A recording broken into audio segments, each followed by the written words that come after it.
Ian, I've not totally blown it. We've gone live, and the match hasn't technically started yet. Do I get a raise? I think I speak for all of us when I say well done, Yes! Thomas. Come on, the boys. He's just about pulled it off by the skin of his teeth. And hello to everybody out. Hugely important game between Oxford and Gillingham. What a week it's been for OUFC. Won 2 games of football, absolutely smashed in the goals. Beat Crewe last week, obviously 6-0. Followed that up with a 4-1 win against Shrewsbury. 10 goals, 10 different goal scorers. Today, a win for Oxford United. Even half a goal nil, as Jim Smith used to say, would put Oxford into the playoffs. This is insanity. I think they're just going to do another minute silence. So I will just put the audio on for a second, just so we can hear when it ends. But we're just going to go quiet again for another couple of minutes.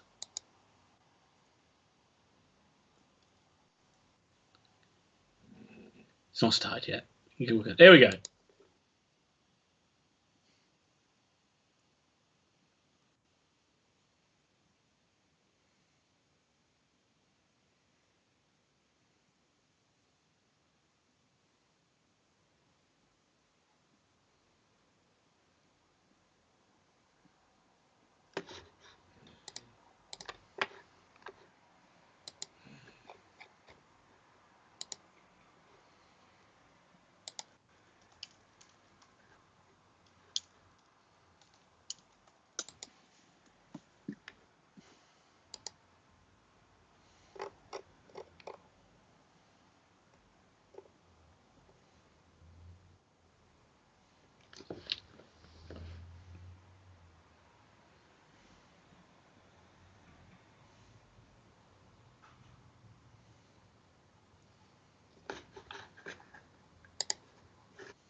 There we go. There we go. There we go. Minute silence over. It looks like Gillingham are going to get this one underway. So, yes, Gillingham, I'm sure we'll get into team news in just a second as the game goes on, but basically Oxford have got 2 changes with Barker and Sykes being injured, so Shadipo and Ford come into the side. Gillingham have made 1 change by the looks of things. John Akindi out, Ollie Lee in. They beat us 3-1 earlier on in the season in one of the weirdest games of the season, if you can remember it. It was 3-1 to Gillingham, but Oxford missed a host of chances, namely Brannigan and Taylor. Brannigan missing one of the sitters of the season. So confident Oxford can get the job done today, but not going to be easy against a side that like to play on the counter-attack and like to make the most of set pieces. So Gillingham right away on the attack. Ball played out wide, but looks like Oxford going to clear the danger. And they're just going to first cross for Gillingham. That's high. That should be easily cleared. But Oxford kind of last 2 games, Oxford started the first 5 or 10 minutes really badly, and both halves against Shrewsbury. And then all of a sudden, but they didn't concede and they kind of got away with it. For early corner for Gillingham in this one after 40 seconds.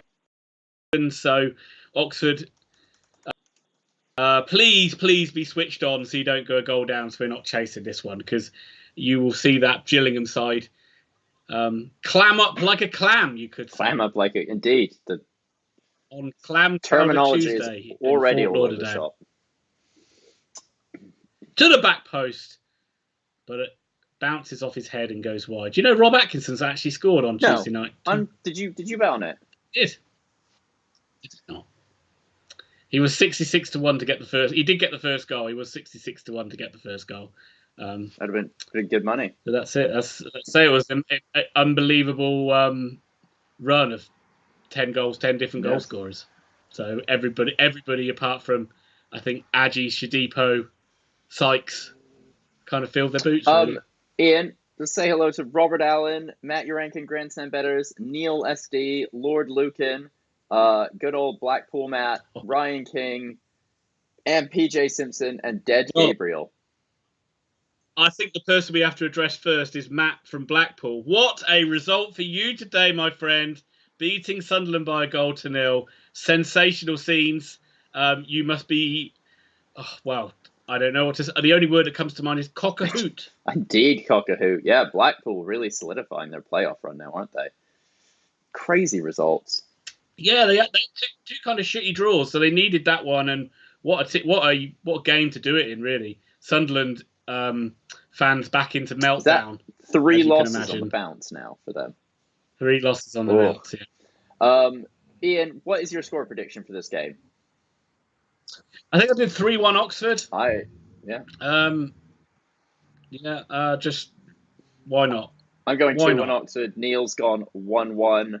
Grandstand betters are going 3-1. Robert Allen, what's your score prediction, huh? PJ Simpson says he's hoping for a win in an over 3.5. He got that at plus 425. Nice. Jeez. Right, Oxford on the attack for the first time. Shadipo out on the left-hand side. Chance to cross in. It's a decent cross, but it's over everybody, and it goes out for a goal kick to the gills. Let's see. We did do a little poll on what the mood was in the camp. I'll just bring the results up on that in just one second. What is the camp mood? Pretty good, pretty confident, as you can imagine. We haven't had this stream hijacked by any other people. We've had 64 votes on it. 63% think an Oxford United win, 20% for Gillingham, which I think was all my brother's accounts just clicking over and over. No, I think he did actually back Oxford to win. And 17% on the draw. Now, Ian, I'm pretty sure you've seen all the results today, but Wigan beat Crewe. Your beloved Dale beat Stanley. MK Dons beat Portsmouth. I mean, it's been a hell of a day. Yeah. Yeah, Portsmouth, another side in having a poor run, and they are the side Oxford would go ahead of if they win today. So there's still obviously games in hands for other sides, but terrible white day for Bristol Rovers. Lost to Lincoln, so they look like Swindon are playing now, so they really need a win. And Rochdale are given their kind of relegation hopes a bit of a shot in the arm. They've got their game back on Northampton. If they can even pick up a point, they'll go above them, which means they'll be just sat on the edge of the safety zone. Is that what it's called? Yes. Safety zone and danger zone. But it looks like, I mean, Wigan look like they've kind of rescued themselves now. I think that's 3 wins in a row. They've done really well to do that. And 44 points. You think they probably will get one more win till the end of the season. 47. You shouldn't go relegated on that. As Oxford try a long ball forward, it's not able to be controlled. And again, it's out for Gillingham. Goal kick. We're only 5 minutes in, but already in the game against Shrewsbury had about 3 shots on target at this stage. They were all over Oxford for the first 5 minutes, let's say. So we're doing better than that game. Robert Allen's got a 2-0 Oxford win. Venotic says we need one of the teams in 6th or 7th to slip up, which a bunch of them did today, so don't worry too much about that. I just got some... I'm also watching Chelsea versus Manchester City. And Chelsea did just put the ball in the back of the net, but it looks like it's going to be ruled off for offside. One of those classic ones where the linesman could have put his flag up on the halfway line, but why do that? Why not just let the players run in on goal? Really hope somebody gets hurt doing it. That would be the ideal situation. But as always, we can discuss anything other than Oxford United as well. We can discuss that FA Cup. We can discuss the Champions League stuff in the week. We can discuss stuff outside of football if you like. Just put your comments down in the description, and we'll do our best to answer all of your questions. Oh, I've just seen the Chelsea goal. Yeah, it's the Ziyech one, right? Yeah, that's right. Oh well. All right, Gillingham not messing around with the way they're playing. Literally 80-yard punt from the goalkeeper right up to Oliver up front, who's battling, big guy up front, battling with the defenders. But it's kind of, contrasting styles in Oxford and Gillingham today. Gillingham won't give a hoot if they come away with this one with like 30% possession and win the game. They do that. They're quite comfortable. If they get the 2 points, they're equal on points with Oxford. They're not in the world's worst run. They've had a lot of draws recently. Yeah, I mean that's the funny thing is they played Blackpool I think like 3 games ago and they got hammered by them. But up to that point, they were looking at they were with Blackpool the form sides in the league. They were really looking like those two would kick on into the playoffs. But it was Gillingham who lost that game, and then they unfortunately haven't won a game since. So they've kind of, as you know, if you don't win 2 games, you 4 miles down the league. Yeah, I know. The playoff picture is pretty crazy. And Doncaster, who haven't won a game forever, they won today, as Gillingham have a chance to put a long. They'll do this all afternoon. They'll put long throw-ins in. They'll bomb everything into the box that they possibly can do. Especially as they know they beat Oxford by playing like that once already. Yeah. They'll not mess around. But up and under ball. Sam Long does well with it though, plays out, but it is still going to be a throw in deep in Oxford territory for Gillingham. But yeah, they won today, and all of a sudden it's like they're back to 60 points, and if they win their game in hand, they'll be like right on the cusp of the playoffs again. So, and I think they haven't won a game for like 8 or 9 matches. Isn't it? It is a bit mad. Shows you how far they've fallen as well. Though they were eyeing up automatic promotion at one stage. Yeah, is Thomas Tuchel completely insane putting Kepa in goal? It feels like a really dangerous decision against the City side. Yeah. I know I got nothing there. Sorry, I'm just jumping between the two. Robert Allen has asked me a question, which I don't know if he's trying to bait me or not, but he says, does Ole Gunnar Solskjaer deserve more praise than he's getting at Man United with them finishing second and the possibility of a Europa League win? No, he's not a better manager than people think. He's a waste of space. Our team is Bruno Fernandes and Paul Pogba and just dragging us along. I thought Man United played. I actually thought Man United played really well against Spurs. I actually thought that was probably one of their best. I know they weren't great against Granada or against Brighton, but that game against Spurs they played really well. But they have it in them. They're still in the title race, Thomas. How could you say against it? Totes in the title race. What is it? 8 points clear. Sissy are with like 5 games. Are you not going to give him any credit at all? Just why? I'm not doing it. He gets no credit. No credit will be given. Okay. Still 0-0. I mean, he's got to next season. Sorry. So you got to learn to live with it. Right, Gillingham on the attack again. Guy gets into the area, cross, and it's headed away by Elliot Moore, I think, and still it's either Gray. Right, chance again, blocked by Oxford and away. That was Oxford like failing to clip. Gillingham did well actually to keep the ball alive. I think maybe it was Graham who got the he like overhead kicked it. He was standing still and he managed to flick it over his head. And it went to like Ollie Lee, and I think it was Sam Long who got back to just like block his back-heeled effort. But early pressure from Gillingham here, much like what we saw in Shrewsbury and Crewe games. Oxford under pressure early in the match. Hopefully, that's we're going to see a familiar ending. This is possibly the happiest I've ever seen you with Oxford playing. 2 wins in a row. You seem full of beans, joy, gumption. I'm looking forward. I've been looking forward to the game. It still feels. I mean, it depends how Oxford play and if they do lose, depends how they lose, obviously. But I've been looking forward to the game. It's been 2 great performances. If we can back it up today, then it really, looking at the remaining fixtures, it is everything to play for for Oxford United. With 4 games, we've got Gillingham here today. We're obviously pushing promotion. Ball into the box, easy for Stevens. Looks to counter-attack, but he's not going to.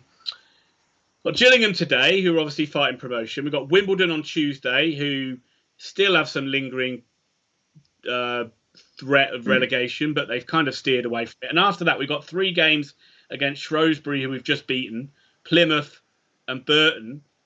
All 3 of those sides have nothing to play for. And you would like to think that Oxford could win all 3 of those games. Burton have nothing to play for, Ian? They have Jimmy Floyd to play for, the greatest manager outside of Carl Robinson. That is fine, but they haven't been in as good a form as they were. I know they beat Portsmouth, but they scrambled a draw today against Plymouth. Yeah, they're in the last second. They're crawling to the finish line. That's fine. Yeah, again, it's not that we'll beat them because sides will still come and play and give it a go. But usually you see these things of like when you play these sides that have got nothing to play for. They run around and they try and they give it a go for about 40 minutes, and then it goes into kind of can't be asked mode. That's fair. It's very fair. Right, Oxford trying to come forward now with Shadipo down the left-hand side. He's quite tightly marked. He's not going to get away with it, but he plays it back into Ruffles. Oxford football was a lot better as well in the last couple of games. The passing was a lot crisper, a lot quicker.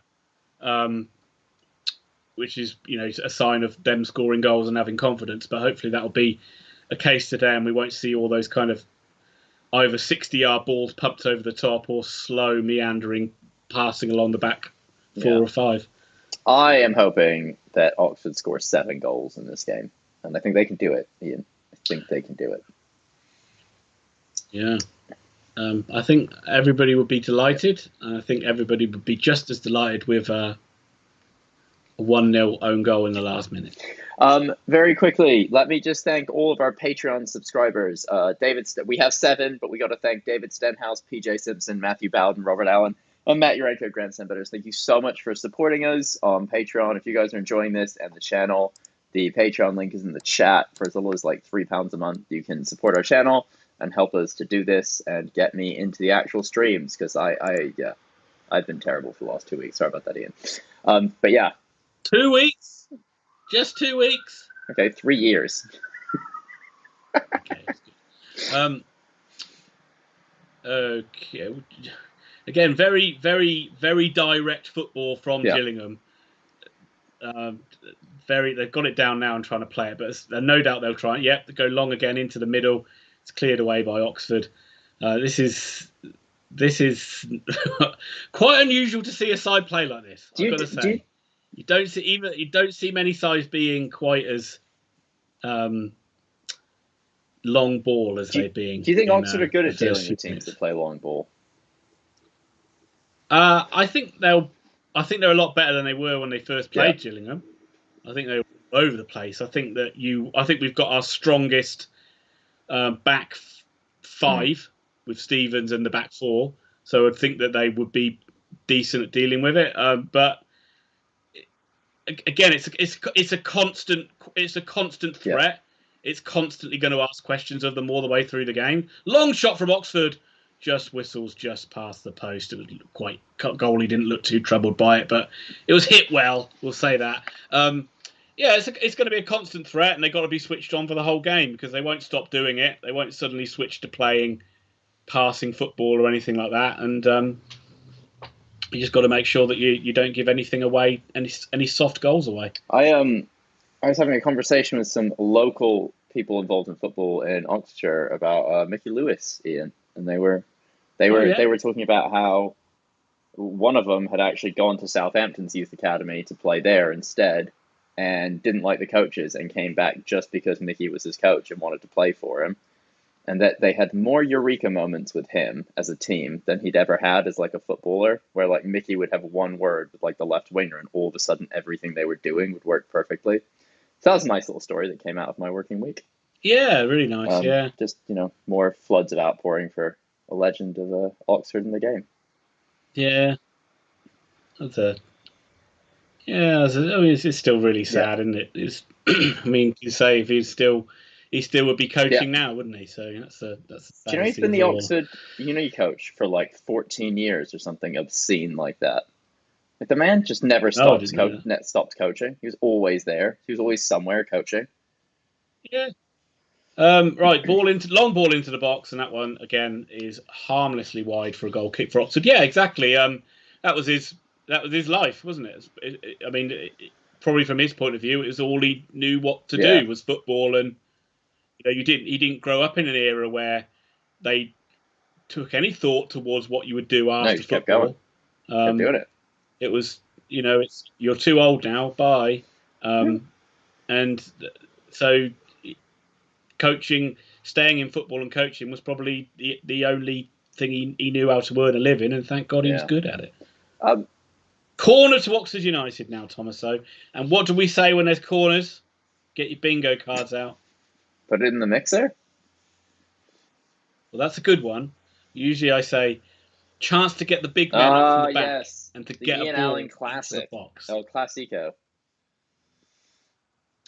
Right, Atkinson and Moore, Ruffles and Long have all scored in the last 2 games. Yeah. Let's see what we can deliver. They've done the old classic lining up on the penalty spot. Atkinson with the first header, but cleared away really well. But if I remember that game as well, right, let's just see if this goes. It should go back to Stevens. That's nice and easy. But I remember the first game as well against Gillingham. As well, it was evident of the soft goals we gave away and how on the flip side, Gillingham were a lot more prepared to throw their body on the line to keep the ball out of the back of the net. And so far, from little bit of defending they've had to do, it looks like they've still got that solid ethos that good old Steve Evans has installed in them. Oh, no. Sorry, I'm just watching the Chelsea game. I know what you're looking at. You're a bit behind me on that one. Yeah, I'm watching it online. Are you watching it on the actual TV? Yeah, I'm watching it on the TV. So I actually feel like I'm there. You got surround sound on in them belly. Right. Oxford trying to play some football through the middle with Elliot Lee throwing to Oxford, all very tight. Not easy to pass around this Gillingham side so far. A question for our listeners is who's their favourite Oxford player right now? But who's the longest serving Oxford player right now? Oh, good question. Does anyone know? Because I've got the City game on, and I'm just sat here thinking about Sergio Aguero leaving, and whether people like the idea of their legends of the club leaving, or if you kind of just want them to stick around for as long as possible. Okay, but Oxford did try a long ball there, and it was the header was won by Ruffles, but it's gone to the Gills keeper. Longest serving player now or longest serving player ever? Now, not ever. You got Eastwood. It's been there a long time. How long has Brannigan been there? Probably Eastwood. Probably Eastwood and Ruffles. Yeah, and obviously Longy, I think Sam Long's come through the youth team, so he don't know how long he's probably been around Oxford for Oxford United's academy for quite a while. So probably between the three of them, you've got a good shout. And no, I don't want any of them to leave. I don't want any of them to do a Sergio Aguero. I can't believe Ben Chilwell's just missed that chance. Ben Chilwell's had a perfect ball hit to the back stick, and instead of taking a touch and finishing it, he has volleyed it from 8 yards out as tamely as he can into side netting. It's rolled out of play. I mean, what are you? Take a touch. If you haven't checked it out, you should go check out our FA Cup predictions video, because myself and Thomas, and Tom probably won't remember this because it was filmed a while ago, we both backed Chelsea to win. I do remember that. I mean, we said City's quadruple dies here today. I mean, I know that at some point maybe City will finally do. Cross into the box. Oh, not bad. Literally, defender, I think, just took it off the head of Ruffles coming in on the back post. But good ball in. Just a decent bit of defending. It just kind of hit him rather than like him. I think he was a bit surprised the ball got through to him, really. Yeah. Venotic agreed that it's Ruffles or maybe Eastwood when we're talking about the squad right now. Jonathan Harris is here. Hello, Jonathan Harris. He says Wickham choked again. Look, mate, I can't open any more windows. Oh, man. Wickham. What happened with Wickham today? 2-0 up against Swansea. You must have been in dreamland. And then they got it back to 2-2. This is the second straight time he's been on a live stream and Wickham have blown it that day. I remember last time they were up winning until like the final 5 minutes against Luton, and then they shipped 3. That was pretty devastating. Oof, God. I think that was the nail in the coffin. Robert Allen says Ruffles has had 200 appearances, he believes. Yeah, I think so. I think that sounds about right. I think he brought that up recently, didn't he? Robert Allen or Ruffles? No, it's Ruffles brought up this season, I think, brought up his 200th one recently. Right, Gillingham with a free kick on the halfway line. No questions, no prizes for guessing what they're going to do with it, but the ball's still alive, and Oxford do manage to get it behind from a corner. But just awkward to deal with. Stevens sort of came and then didn't come, and they won the first header. It came back out wide, and they had to shovel it behind for a corner in the end. But it's just a constant bombardment of from Gillingham, and as I say, you just don't see it that often. You don't see you don't see sides taking every free kick. Corner comes in, cleared by Oxford to the edge of the box, but Gillingham still have it. Looks like he's got it caught under his feet, and Oxford can clear it now.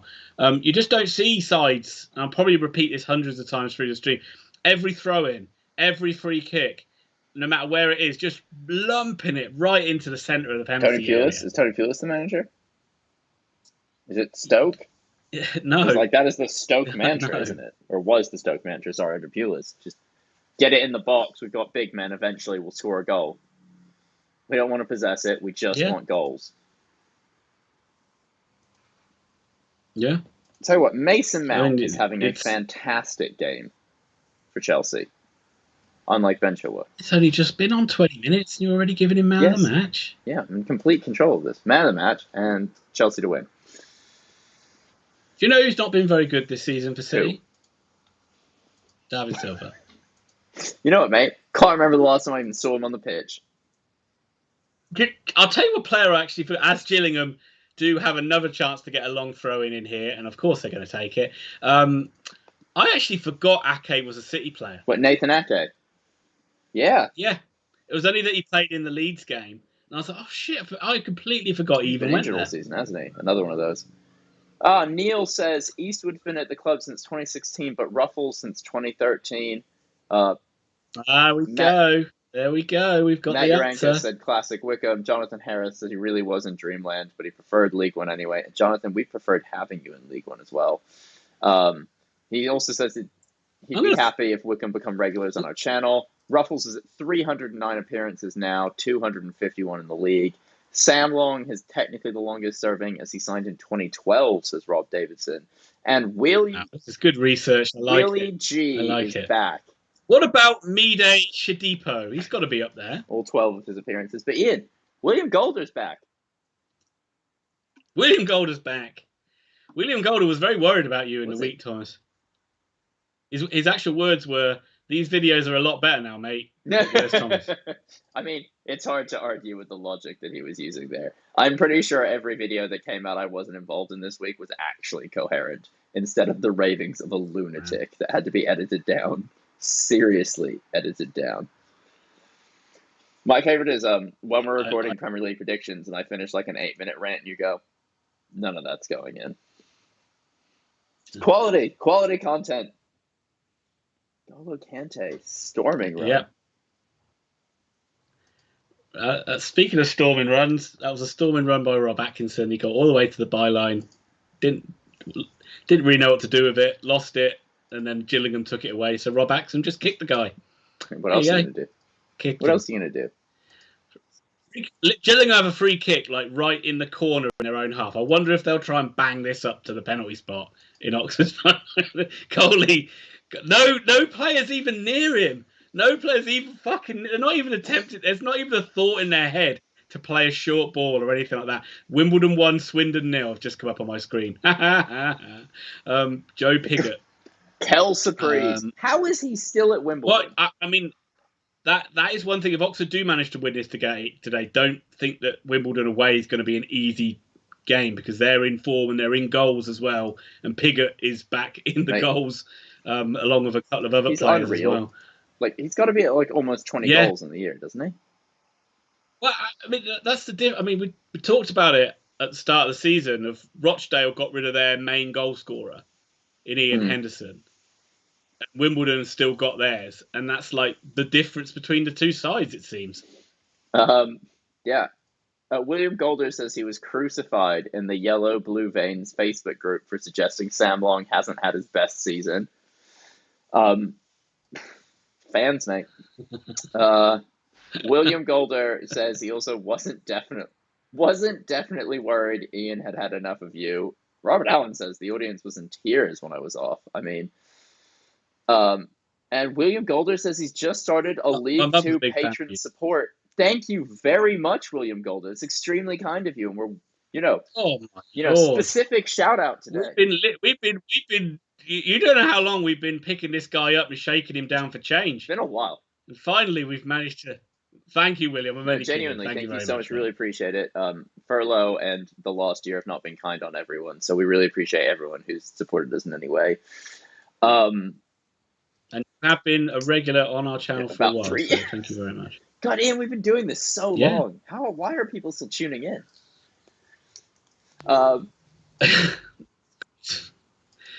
It's probably the question we get the most. Harris says the 2 Wickham goals were beautiful as well, and a Stonewall penalty was apparently not given. Harris says it's a struggle between deciding to watch Oxford or Chelsea versus City. I mean, Chelsea City is not the most exciting game I've ever seen. It is very stuck in the middle. I could see your Chelsea City and raise you a dull game here because it's not that exciting either here. Oxford have struggling to get into this one. I heard the Gills are playing scintillating football. Playing to the game plan. I mean, they're the ones who look more likely to score at the moment. But to say it's been a fun watch would be a lie. Whoa. I've got to say it again. I'm sorry. They're just coming up on my screen. AFC Wimbledon 2, Swindon. Jeez. Yeah. They're going down, folks. That's it. 24th in the league. Right. Oxford with a chance to get a ball into the box. It is a good ball, but there wasn't many people in there. But we kept it alive again. We have it on the edge of the box with, I think that's going to give, couldn't see who has got a chance to cross it in. Haven't seen much of Anthony Ford yet. Has anybody seen him actually touch the ball? As Gillingham, couple of passes, and they're straight in behind again, running wide. Play a ball down the line. Oxford got loads of men back though, so you'd be disappointed if they concede from here. And Atkinson plays it out for a throw in. But yeah, again, that was a good opportunity, a good cross in, but just the lack of bodies in there, lack of support, and then couldn't get a shot away when the second ball came out. So, but maybe some signs that we're starting to get there as an attacking unit again. Jonathan goes, I'm a Wickham fan. A fun watch isn't quite in my vocabulary. Willie G's. Yeah, I can imagine it's been pretty tough this year. Nice to be up there and see some quality teams come visit you. Yeah, I mean I don't know, Jonathan. Like, it must have been times where the novelty did wear off, and it's like football doesn't become that fun when you do. I think it'd be better if you could go in and see these teams and see some of the good players coming in and out, and seeing a real class footballer that should be in the Premier League playing in League One, playing in the Championship. But absolutely, yeah. I mean, and virtually every side would, every home game would be packed because all the away sides have big followings, and it would be. Yeah, I think that's half the fun. Yeah, I agree. Don't worry. Sure. And that may have made a difference. It may have made a difference to Wickham. Having the home fans there. William Golder chanting about Swindon going down. Ian, sing it loud and sing it proud, because I don't think we'll be playing at this rate. We won't be playing next season. Vanotic's asking where we think Gillingham will finish, but I'm going to be totally honest. I think I need this game to end to make a prediction on where Gillingham will finish, because if I say they're going to end below Oxford, they'll definitely win. And if I say they're going to go above Oxford, Oxford will definitely win. So above Oxford. Right, Shadipo on the edge of the box. Good curled effort, but as always, Gillingham have a man back to block the shot, and then they clear the second ball away. But it is still with Oxford in midfield. Can Ford keep that alive? He does. He does do a good job. And Oxford just got possession, but in their own half, and it's slow at the moment. Yeah, I agree. Difficult to say whether. I mean, you have to just say they're probably. I don't think they will finish in the playoffs, so I think that they'll be anywhere from 7th to 12th. Chance to get a ball into the box. Looks like Ford, not the best hit, but it's kind of hit a body on an Oxford player, fell over and it just hit him, and that kind of nearly led to not Taylor picking up the second ball, but it is cleared. Oxford coming again though, a good little bit of head of steam for them. Brannigan's at it. As I say that, I wish I didn't say that, because as I say that, he gave the ball away, and it looks like So I was going to say Brannigan's had 2 amazing games, and as I said that, he played a pass along the midfield and gave the ball straight to their striker, but it hasn't come to anything. Oxford have got the ball back, but it is deep in their own half, and all Elliot Moore can do is pump it forward. Pessimistic brother Alan asks.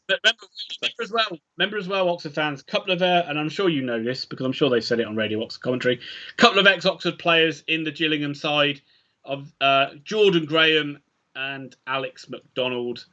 And they are, I think Jordan Graham, I think they're both playing on right or left wing. Haven't seen too much of them so far, but good to see some old boys, but hopefully they don't have good games in this one. Pessimistic brother Alan asks, who had the 16th of April for Harry Kane's annual ankle injury sweepstakes? Anyone? Me. No. Not me. Harris says, seeing Son, Bale and Kane on the turf in person would have been a nice thing in the FA Cup, but you're absolutely right on your comments. I mean, honestly, this is the one thing, like the cup and all that has been so boring because you don't get to go see the big players. We don't get to go see like Phil Foden and Rodrigo and Aguero and Sterling and stuff when they play Oxford. Like it was just takes away from it. Massively takes away from it. And it doesn't. It does. I think that, yeah, exactly. Yeah, you're right. Cup competitions especially have suffered from it a lot.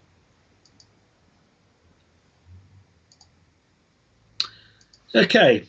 I don't know why they're taking such a long time to take this throw-in, but it is a throw-in for Gillingham, level with their own penalty area. And as you can tell, the guy takes a massive run up and just launches it. But Oxford have got it now with Elliot Lee. Plays a nice ball over a bit of space for Henry, who shoots. And its goalie doesn't make a good effort of saving it and spoons it behind for a corner. But that was a good effort, I think, by Henry. And Oxford won the ball back well, and Elliot Lee did well there. And the goalie, I mean, he cleared it, he got it away, so he'll say he did well enough, but it just dipped in front of him, and he had to sort of shovel it up into the air and get it away for a corner. But that's certainly Oxford's best chance they've had so far, and having the likes of Henry back, that's why it's good having the likes of Henry and Lee back. But corner in, punched away for the goalie this time by Bonham, but Oxford have it on the edge of the box of Ruffles, plays it, a shitty ball though, and Gillingham can come forward on the break. Got it with Graham now. Oxford just trying to hold him up. And is that going to be a foul? It is a foul. Just inside the Gillingham half, so no doubt they will pump this towards the penalty spot and try and launch an attack. But surely that's the only game plan there is in football, right? It's 1986. We just boot the ball forward and hope for the best. So are Gillingham playing a 4-4-2? Do you know? It looks like they pretty much. I think he's just not quite. He's playing Ollie Lee just behind Varane Oliver. Is Alf Ramsey the manager? So it's like 4-4-1-1, but 4-4-2. I think for all intents and purposes, it's awesome. Pretty much Makes perfect sense. Hereth is now saying we need Chelsea to win to prevent the treble and quadruple. PJ Simpson has super chatted us. Thank you, PJ Simpson, you absolute hero of a man. Extremely kind of you. He has just played the over 0.5 goals in the first half at plus 175. What are these super chats you speak of, Thomas? I think you better explain to everybody because there's really no excuse why everybody shouldn't at least give us £100. Exactly. So for every single goal, it's a minimum £100 super chat. The rest of the time, it's just £50 or more. No, but if you guys are having fun, please do super chat us or hit us up on Patreon. If you're not already a member, hit us on Patreon. Ian, I literally zoned out of the City game for 2 seconds, and now what has happened?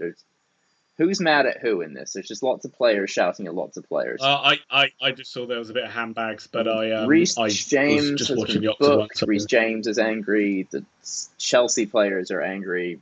Fabinho looks like he doesn't care. I'll tell you what, they have Jackson, right? Their fullback, and he's the one who's got the long throw. But it ain't like a fucking Rory Delap missile or anything like it. But it's just, as they say, they'll probably score from this. But it is. They fucking do nearly score from it. Oxford got away with it a little bit there. Gillingham won the first ball, and a guy galloping in just won the second header around the 6-yard box, but luckily he was under enough pressure and headed it wide. But because he takes every throw in, he literally has to. The game is so slow because he has to walk from one side of the pitch to the other or trot across to take every throw in. It's like, for fuck's sake. If we're losing this game, that will be fucking I'm really torture. enjoying how much you hate the style of football they're playing. Like it's a lot more enjoyable to watch this with you just being like, I hate it. Like you clearly hate how they're playing, and I love it. More hatred, Ian. Well, more. I just don't see how you. It seems just. As I say, as it is, the only word that comes to my mind, which is stating the bloody obvious, is one-dimensional. Yeah. And it'll work, and it'll work in some instances, and you'll have success for it. But surely you need to have a bit more than one string to your bow. No. In fact, I don't know what you're talking about right now. Pessimistic brother Alan says it's a crying shame that Oxford fans couldn't watch Swindon play live because they are doomed. Yes. Well, I would say at least Swindon fans this season, at least we gave them one memory to take away, And they'll didn't we? We dine gave on them that for one years. memory with their first win at the In Kassam. 8 years, was it? Ever Okay. at the Kassam, but the first win over us since the early 2000s, I think. Did we live stream that game, or did we did a No, post game of it? I think we didn't. We weren't doing live streams then, but you were on the video because I think you were on with me. We were just about to go and do the live stream. You were on with me as it happened. What they call in the Marvel universe the incident. Dun, dun, dun, dun. I've watched the first episodes of WandaVision, by the way. I watched the first 2 episodes of WandaVision. Well, I don't know what you know about WandaVision, Tom, but I don't know if anyone wants to watch it, and this is how good the game is if we're talking about WandaVision. Long ball in behind. Shadipo. Oh,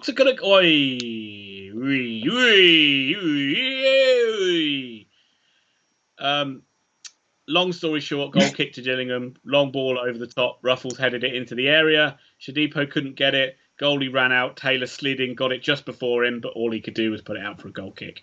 So something of nothing, really. But from what I heard, first 2 episodes are not great, but it does get better. I mean, the first episode wasn't fantastic. The second episode was slightly better. But I will keep watching it, and I will let you know how it goes. AFC Wimbledon totally out of the relegation zone with this win. Northampton Town drop in, and they and Wigan just kind of flying up the league. Who knew with Joe Piggott, you could survive. Long throw-in watch, number 10. The thing is that the last 2 times as well, another player's feigned like he's going to throw it. Psych. And then he stops, and you just see the number 2. Number 2 sounds terrible. You just see Jackson, long ball into the box, scramble, chance, goal. Oi. Yeah, all the worst things that could possibly happen have happened. I think it's Oliver. It's a long ball in there. It's a scrum of players. No one gets a clean connection on it. It goes nicely for I believe it's Oliver, who has got half a yard and just puts it nicely. It's a lovely finish. Puts it into the bottom corner beyond Stevens. It's what we talked about. It's that constant threat, and you have to be switched onto it. He actually won the first initial knockdown as well, so he's got there ahead of Atkinson and Moore into that area. And the one thing we didn't want to happen in this game, above all teams, is to go 1-0 down to Gillingham, but we have, and now we've got to find a way out of it. 40 minutes on the clock. Where the fuck has this game gone? I mean, literally, this has been a poor first half for Oxford. I think we've done really well to stay involved in the process, if I'm being totally honest. We haven't had a shot on target. Not been great. Oxford will stay below Charlton now. Gillingham obviously come up to equal points if the result was to stay the same. People are not happy about this, unsurprising. Although PJ Simpson, no, I can imagine, gets some money. The goal was soft. Was it deserved? Good finish by Gillingham. Good finish by Oliver. Good play by him, but soft from an Oxford point of view. Is it deserved on the balance of play? Oh, probably. Oxford haven't created much. That Gillingham have looked more of a threat with the tactics they're playing. So, if anybody was going to take the lead, you'd probably say it's more deserving to be them. Right. Well, that's going to take the air out of us as we go into half time in a second. Yes, the wind has gone from the sails. I will say that, as always, at half time, we will jump off. Ian and I will get ourselves a beverage of some sort. You should get yourself a beverage, because something tells me that Ian will start saying team names incorrectly, and we'll be able to play the Drink When Ian Gets a Team Name Incorrect game, which is one of my favorite games. I'll say one thing here now, and I forget who said it to me, but somebody did say it in the chat. That's offside, surely. Yep, it is. It's offside against Lee. When Oxford play sides like Crewe, and they play sides like Shrewsbury, sides that generally like to play a bit of football and it's an open game, Oxford generally look good in those matches. But when we play sides like Gillingham, rather than us going up our level, we seem to get dragged down to play at their level. And that's the rock going to be sounds very horrible towards Gillingham. But Oxford have gone almost straight away to like not trying to play any football, not trying to pass it through the thirds, not trying to like not trying to win the ball back and press. They just seem to have gone straight away back to get the ball and try and smash it out wide to Shodipo. And it's when you've got Oxford playing like that, I think you're quite happy as an opposing side. Stefano Lorenzo's on. Hello. Corner to Oxford United, though. Hello, Steve. Short corner, nicely worked, and that was actually really nicely worked. But it came out to Ruffles, and his shot is really poor, and it goes wide. But it was a well worked corner, and if he'd have got his shot on target, that would have been a really well worked goal. But wasn't to be. But that just shows you. That just shows case in point. There, you're more likely to do damage to this Gillingham side by playing the only way we seem to be able to play, and that's by trying to be creative and pass the ball around them rather than just lobbing it in there and hoping for the best. This feels like the sort of side that's built to defend the lob in and to score from the lob in. Absolutely, yeah. And annoyingly, the intensity's not there. We're not putting that back four under much pressure. Oh God! It kicked it straight to. That was lucky. Rob Atkinson, poor clearance, but it went to it hit a Gillingham play, hit Jackson, and referee gave handball. That was avoided. Look at you! What's the matter with you, man? It's not that boring. It's pretty boring. Phenotic says, if you were to pick one team from the relegation zone to stay up, who would it be? Ian Allen. Rochdale. Your beloved Dale. Where are they currently in the league? They sit on. No, I think I'd pick Bristol Rovers. Yeah, I'm not because of Barton. I know you don't like Barton, but just because of our mate Charlie from One Road. Yeah, I mean, he definitely puts a lot of effort into his channel. You can see the emotion he's going through each and every week with these poor performances. Right, good football from Oxford. Got the ball into the box. Chance for Shodipo. There's a poor from Shodipo's. Control let him down there, but chance crossed in again and headed up into the air, and the goalie makes a catch. But that was really good play, and Elliot Lee got some space in the box. Played a really good ball back to Shodipo around about 10 yards out. He had to chest it down to get the ball, to get a shot away, but his control, it just bounced off him and went, and Gillingham were able to close him down. But yeah, that was better. That was more encouraging for Oxford there. So what have we got in 2 minutes as half left? Something along those lines? Yeah, I imagine there'll be the customary 2 or 3 minutes, 2 minutes of added time, I imagine. End of match, 9 minutes. Literally 45 minutes is about to come flick over now. Excellent. So we will see. Maybe Oxford can get one last attack. Instead, they're lucky again. Elliot Lee was lucky again there. He had the ball in his half. He tried to turn his man. The guy didn't look like he did a lot wrong. Lee fell over, won the free kick. Got away with one there again, I think. But Oxford bring it forward. And cross into the box. It's a good cross. Ruffles will keep it alive on the other side as Wimbledon are 3-0 up, and he leaves it to go out for a throw-in. Maybe we can get Jackson to take our throw-ins. Stephen Simpson just said through. Right, Ruffles into the area. Chance to get across him. Shoot it. Oh, Elliot Lee bobbles. He swung a leg at it, but he just couldn't get a connection. But again, good football from Oxford. Much more encouraging in this last few minutes before half time. A couple of good moves there. Ruffles got right to the byline there. Just didn't quite fall to Lee for him to get a good shot on it. But again, ball in the box, just not falling to an Oxford player. Brannigan working really hard to win the ball back on the edge of the box. But Gillingham's turn to get a favourable decision from the referee, and it looks like that might be the last bit of action before half time. Well, hopefully they can come out and play in the same vein in the second half, because they caused them trouble with that 2 or 3 minutes there. They caused them trouble, and they need to go back to playing the way they were playing in the last 2 games and not be drawn into, as I said before, playing a get too panicky and get too frantic. There's still 45 minutes of football to get goals in this one. You don't need to resort to desperation tactics just So yet. Stephen Simpson says, let's take consternation. The Unmentionables are 3-0 down to FC Wimbledon. Blackpool Matt says, we'll pull it back. You'll pull it back, lads. Stefano Lorenzo joined at the bad time, he says. And PJ Simpson says, come on, you use. Pessimistic Brother Allen says, we're creating pressure, but not chances. Callum HDA says, what score is it? It is 1-0 currently to Gillingham. Have we hit half time yet, Ian? No, referee's just having a little chat with the players because it's all got a bit scrappy and a bit handbaggy. Mildly testy. So rather than just taking them in at half time and chatting to them as you walk off, he's decided to prolong the game, even though Oxford are just going to kick off here from a free kick and it will blow for half time. Pointless refereeing. Excellent refereeing, if you ask me. Well, to do it just before half time. It's like players aren't even listening anyway. True. They would like it to be half time. We would like it to be half time. Everybody would like it to be but half he's still time. Playing on. Still, he didn't blow straight away. And you can blow now, ref, because Gillingham have got the ball back. You can blow. Never-ending half of football now. The never-ending. On very biased opinions. Still playing on.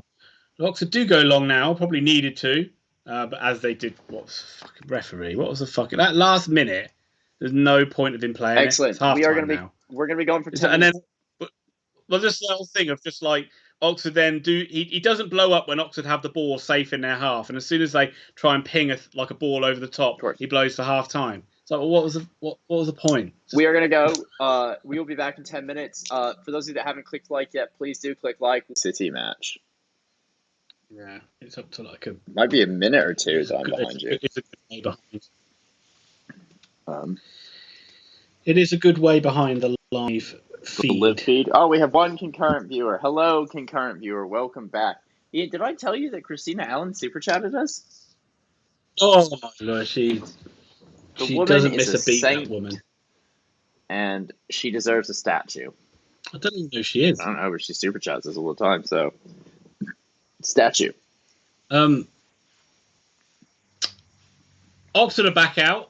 Gillingham are not, which is probably going to be a sign of how they're going to slow everything down in the second half. Symbolic of how the second half's going to go, I imagine.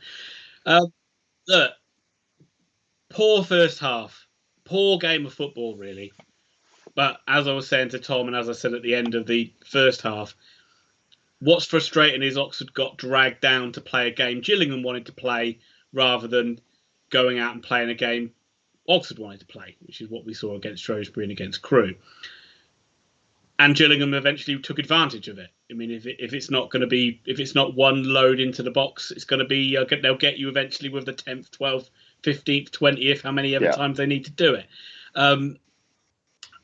But after going 1-0 down, Oxford did at least play with a little bit more urgency.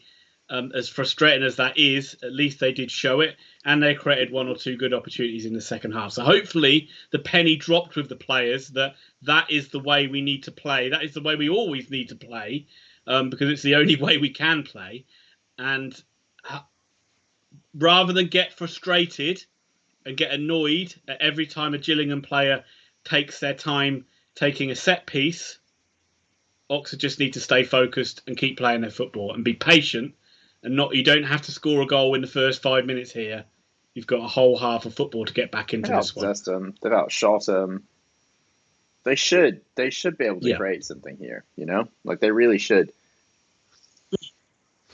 It's how they play though, Tom. It's how they play. I imagine they'll be quite calm after 10 minutes or so. But then I don't want to see Oxford get panicked. I don't want to see them get frantic. I don't want to see them desperately trying to chase the game when they don't necessarily need to. I think this is a real time where Robinson needs to stress patience on the players, and just have a bit more faith in playing the football, which is really. Well, they've had it for the last two games, haven't they? It'd be nice to see it continue now in the second half. But that's it. It's like everything. Like it's Accrington 2-1 down. Yes, the players put a lot more urgency in them, but it led to a lot of mistakes. It led to a lot of missed passes. It led to a lot of overhit stuff, and it made it easier for Accrington. It would have been if Oxford just maybe relaxed a little bit more and tried to play some football. But we will see. Oxford are in possession now. Looks like great turn away. Not sure who that was, but Henry with a chance to cross early, but it's just in front of Lee. I think it was Taylor, actually. He did really good work to get Henry away down the side. But then, obviously, Taylor's not in the box.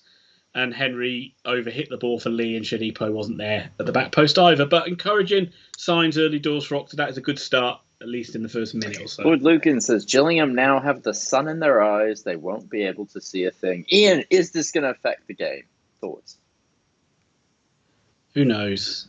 Who knows? But Lord Lucan knows a thing or two about the weird and wonderful world of football. So if he's called it, who are we to argue with him? Oh, my God. Speaking of sun in their eyes, one of those ones, right, bouncing ball went in between Long and Stevens. Might have been Ruffles. I think it was Ruffles and Stevens. Stevens comes charging out. Obviously hasn't called, or Ruffles hasn't paid attention to the call, and it looked like Ruffles was going to head it back to him, leading to an own goal. But he managed it. In the end, he headed it wide for a corner. But Gillingham with a chance now from the corner. Don't give anything away here. Soft, spectacular clearance from Oxford, and the danger is averted for now. But yeah, just funny how Lord Lucan just talked about sun in their eyes, and it looked like Oxford were going to gift a goal, which you could put down to having sun in your eyes. Yeah, but no harm done. Excellent. No harm. I prefer it when there's no harm done.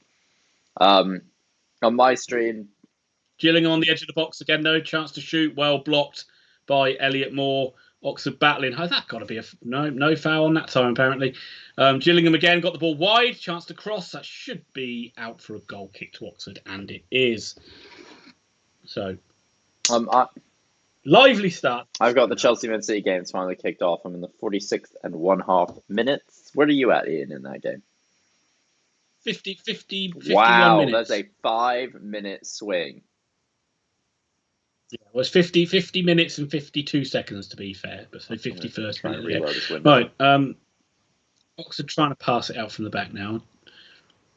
Just don't like that. I don't like that. That's exactly what we need to avoid. Like, I think that might be Brannigan. It may have been Ford. I'm not sure. I couldn't see who it was, but he had the ball in space on the halfway line, and he tries to play this long ball in behind, or ball in behind for Shadipo to run onto, and it's just easy for the goalkeeper to come and collect. Just stop trying to play that ball. Give the ball to Shadipo's feet and let him run at the defender. Like, he don't need to play. And again, there's going to be another pumped up ball there into the channel. Taylor comes across the goal. He does actually. Has Taylor handballed that? No, but it does go out for a goal kick. But right, Oxford caused some trouble. Oxford caused some trouble from that one, right? Yes. It looked like Taylor blatantly handballed that, and it should have been booked. But I hope that doesn't, in their mind, think, "Wow, that's a route to victory," because it isn't. It really isn't. That isn't the way we're going to get back into this game. I really hope Oxford. I don't want to see Oxford just pinging balls into the channel. That isn't our strength. Not at all. So sort your shit out, Oxford. That's what I'm hearing. Anyone have thoughts on this? We just kicked back off. What are you guys thinking? I think the players would just think about it a little bit more. It's like they haven't played those last two games where they were like much more patient.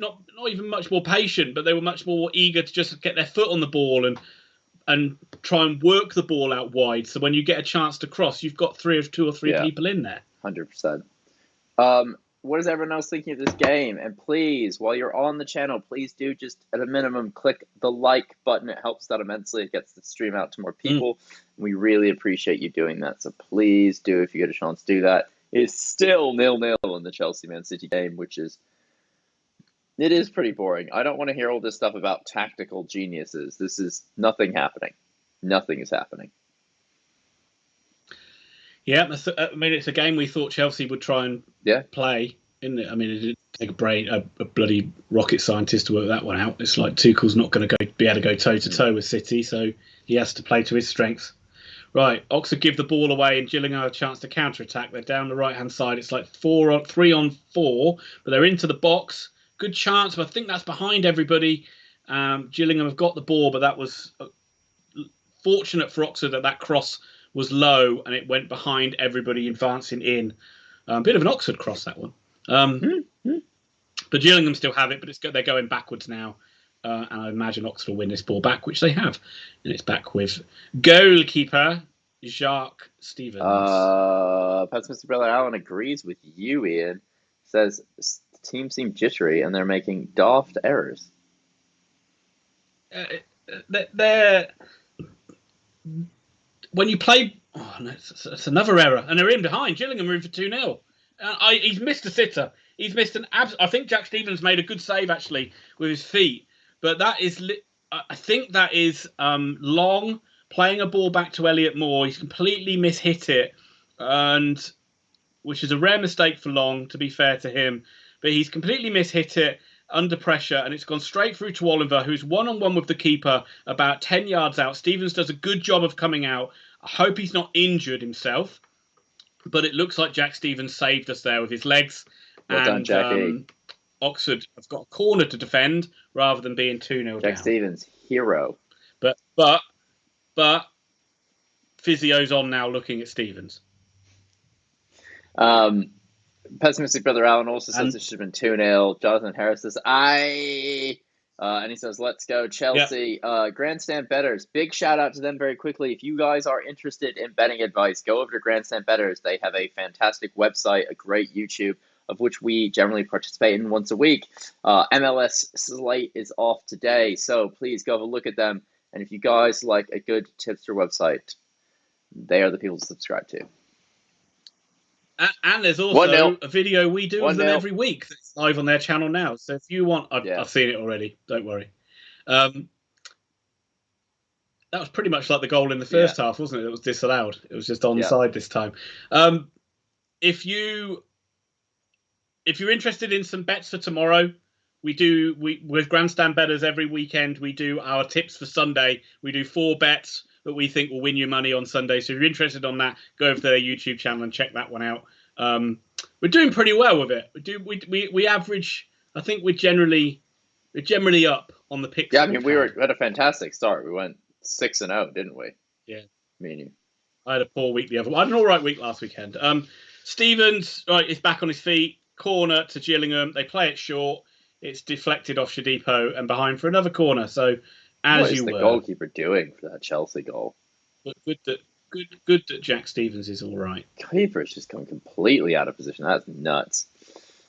Gillingham play it short again, and Oxford allow them to do it. It's crossed in, and Stevens has to. I mean, it's a good cross, but it's one Stevens has to deal with, and it's too hot for him to handle, and all he can do is palm it behind for a third corner in a row for Gillingham. Gills, they are piling on Le Pressure. What they call in the industry a head of steam. I've always enjoyed watching teams with one of those. I think. I don't know. I think. There's no innuendo in that, Thomas. I heard. I didn't think there was, but I was getting confused, if I'm being totally honest. I did not put my predictions in for this week's pool tracker. I've given up on it. I haven't given up on it by any stretch. I mean, I'm mad at myself. You've given up on it. The thing that we help sponsor, you've given up on. Well, okay. Well, if you're gonna shout me out for things that aren't being done on the channel, Tom, it's right. Gillingham. Oxford trying to win this ball back from Gillingham on the halfway line, but all they do is pump it forward, and Oxford this time Long does turn away really well, and Oxford can come forward and hopefully create a good ball. Just about got through to Elliot Lee. To Oxford, nice attack here. It's out with Shodipo on the left-hand side. Shodipo one-on-one. Not the best game for Shodipo so far. He runs straight into the defender box. Has still got it through Brannigan. Kind of missing Barker today, I must say. Barker's kind of shown his worth by not being out injured, really. Hopefully he's back for the next game. Oxford still come forward with Atkinson. Edge of the box, Rob Atkinson. He's going to be... I don't know why he didn't shoot. And Oxford do get a corner out of it, but it all opened up in front of Rob Atkinson there. And it's just where he's not confident, clearly. of shooting from the edge of the box, because he tried to play a ball inside to Taylor where really he should have just put his foot through it, and because he was only about 18 yards out. And what's the worst that could have happened? But Oxford do have a corner, so for the first time in the second half, Thomas, get the big men up from the back, and let's see if we can cause some damage from a set piece. Good ball in. Oh, nearly a goal. Oxford, another corner. I probably didn't do that justice. That was a good header by Elliot Moore. Good whipped in ball, went right the way to the back post. Good run. Moore with a header. Keeper there, though, to block it behind. But good ball in from Oxford. It was nearly. Let's see if we can get one from Oxford. Come on, Chelsea. Keep this up. Still 1-0. Werner with an assist. Ziyech, he's in again. Oh, poor finish. Werner, no, nothing coming from it. Chelsea all over City at the beginning of the second half. Really should have had a second there. Really should have had one. Okay. This is where Oxford it's Gillingham are breaking now. They're into the penalty area. And Oxford, I mean, the number 10 for them should have done a lot better. He's in acres of space. He's tried to Jordan Graham. He tried to play it back to a guy running in where really he could have ran in and taken the shot himself. Oxford get away with one. It's not the first time in recent weeks that we get counter-attacked on from a corner and we're like wide open at the back. For some reason, it's like all of a sudden it's 2 against 1 and Oxford get away with it again just because Jordan Graham made the wrong choice. And Gillingham have the ball now back in their own half. And of course, what they do is they try a long ball up front, which Oliver is offside. I keep thinking it's a draw right now. I keep forgetting Oxford aren't winning.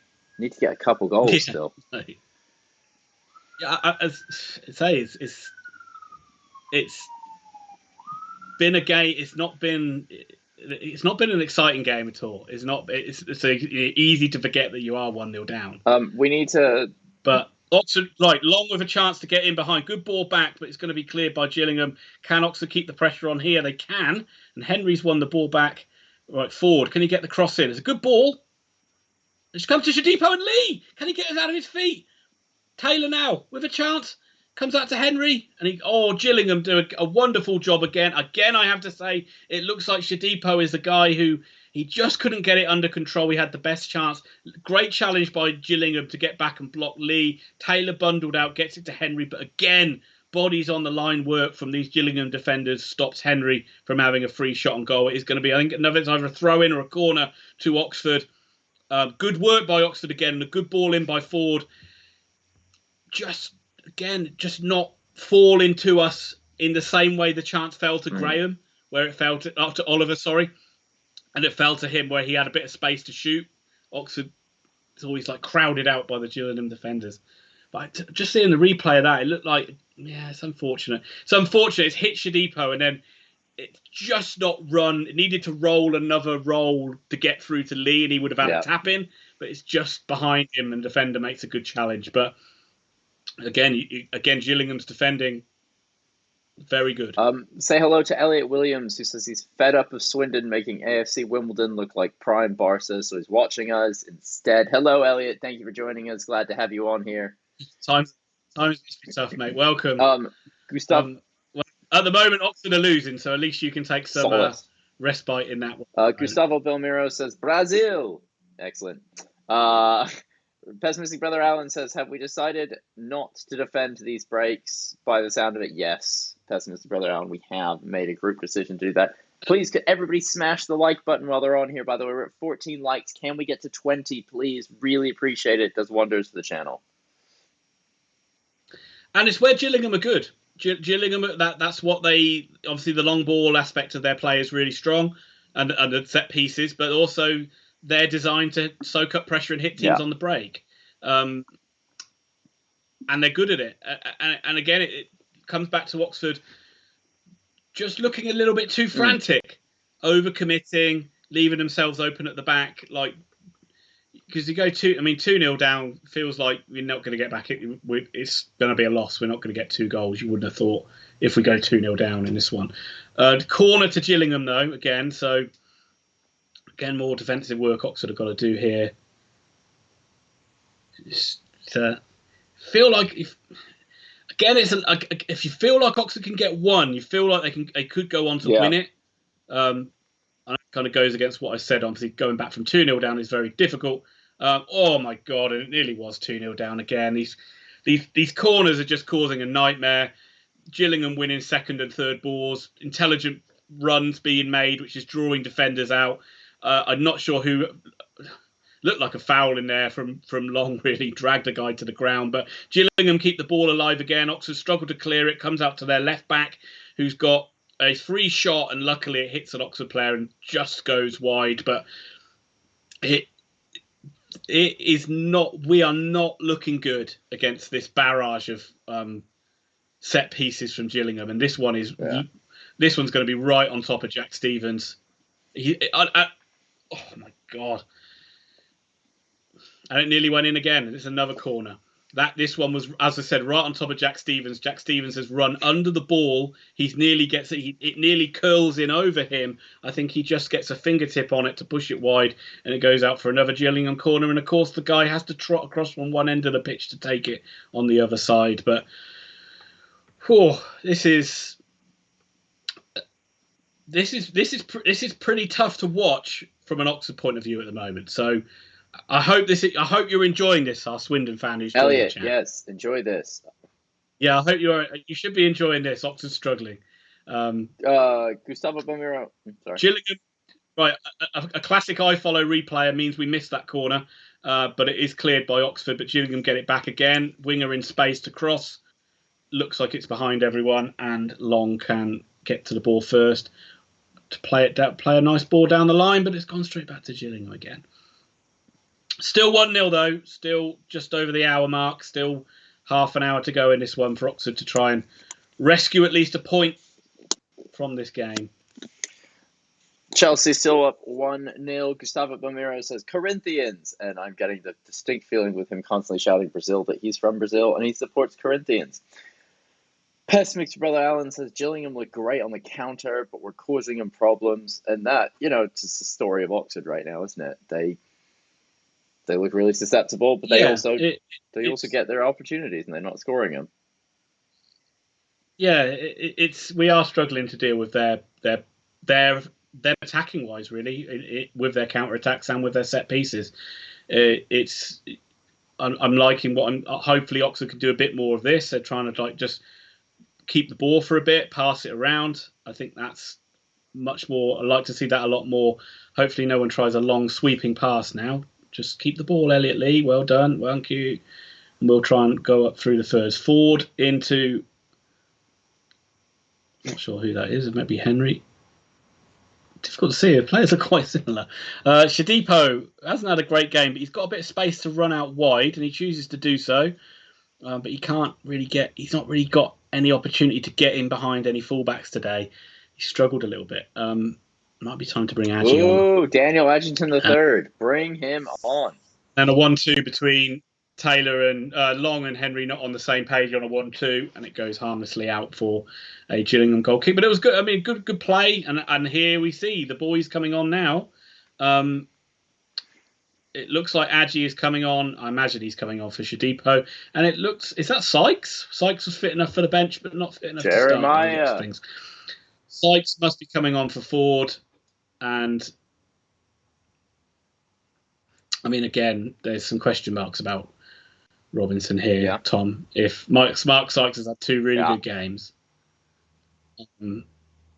if he's fit enough to be on the bench, wouldn't you want to start him in this one and then play a reserve, not reserve, but an understudy for the game against Wimbledon on Tuesday? He hates playing foreign players against the more important sides. He would much rather play them in the reserve games. It's been all season long he's made these decisions. All season he's rested Shadipo when he's in good form. He rests Sykes, takes Aggie off if he has a single good. This is a rest though, because he said he had a knock. Is Goran still injured? But he's fit enough to play 30 minutes. Is Goran still injured? Goran was on the bench today for the first time. Finally, a referee brings a card out for Jackson, who has taken at least 2 years off my life, time wasting so far. But every side does it. Oxford would do it too. So just one of those things. Gillingham have another throw in, so no doubt there'll be another couple of minutes off the clock. Goran's on the bench for the first time in a long time, so who knows? Who knows what the situation is with him? He's on. So they could use having him back in the team, couldn't they? Yeah, you could. I didn't mind. I was hoping it would be the same side though that did do so well for the first two games. Great bit of skill by Gillingham player on the edge of the box, and he wins a free kick, virtually on the D, so it's pretty dead centre, about 20 odd yards out. Ooh. So, yeah, I would have liked to them play an unchanged side just because that side had the momentum, the belief in the form, and again. Is Anthony Ford the guy to come in to midfield and do that? You had other options you could play. I know that he seems to think Cameron Brannigan has like morphed into Pirlo, but could you not have played Brannigan higher up the pitch and played maybe Jamie Hansen at defensive centre midfielder, or maybe even played Jamie Hansen in centre midfield instead of there? I just don't. Ford's a fucking right winger. Yeah. Ruben Diaz is just missing an open header for City. What are you saying again? Sorry, this open header. The open header is completely thrown me. I was going to respond. But we'll just see if Gillingham score this free kick, because it is a very good chance for them to.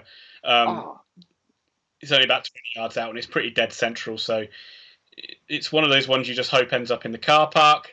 But it does end up behind the goal, but off an Oxford deflection on the wall, so it is going to be a corner. But just and please Ian, tell me in the chat here. They're saying it's Winnell, not Sykes. Sykes isn't on the bench. They're saying it's Winnell according to Twitter. And thank you for your super chat, Robert Allen. You're a hero. Thank you.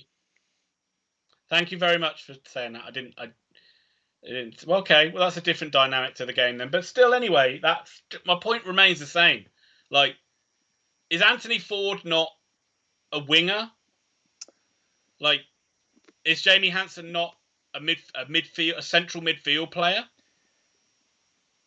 I mean, again, you're right. You're not wrong. He's been doing it all bloody season. He's been playing players out of position. He's been pulling foreign players out and resting them. We have a guy up front now. We have Adji up front now who can actually make some use out of these long punted balls up front, but he can't. And Gillingham, a couple of passes, they're right in behind again, attacking at the other end. So it's gone very stretched a game, which will suit their counter attack.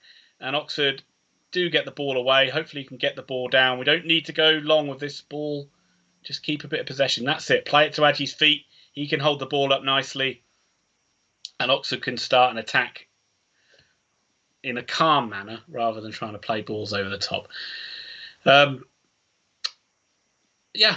just, to me, again, it felt like a bit of a square peg in a round hole.